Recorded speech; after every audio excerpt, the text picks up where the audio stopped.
Ito ang naging panawagan ni Navy Flag Operation Command Vice Admiral Ferdinand Goles nang tanungin kung ano ang mga programa ng Philippine Navy para tumulong sa mga ahensya ng pamahalaan para labanan ang masamang bisyong dulot ng mga pinagbabawal na gamot sa ating lipunan. Tayong dapat lahat pagtulong-tulungan natin yan. Ang droga ay walang idudulot na mabuti yan sa bayan natin, lalo na sa mga kasamaan natin.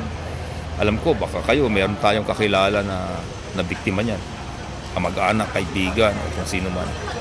Makita natin yung hirap na dinanas nila. So, kaya hindi maganda. Dapat pagtulungan natin yan. Especially kung gagamitin yan para sa darating na halala natin.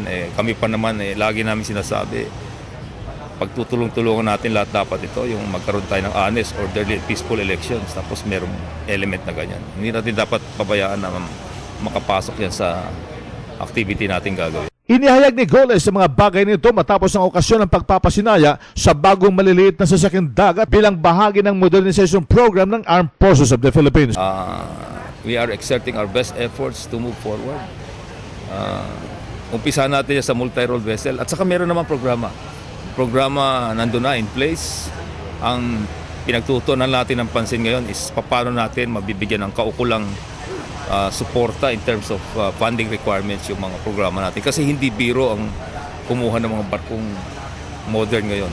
Like for instance, yung sinabi ko kanina na multi-role vessel, ang halaga niyan hindi nalalayo sa 5 billion pesos isa. So hindi nalalayo dun. Maaring kulang pa nga yung 5 billion. Kaya hindi ganun ka simple.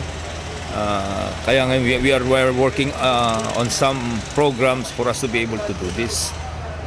Si Vice Admiral Ferdinand Goles, RH 911, being formento ng DCRH nationwide.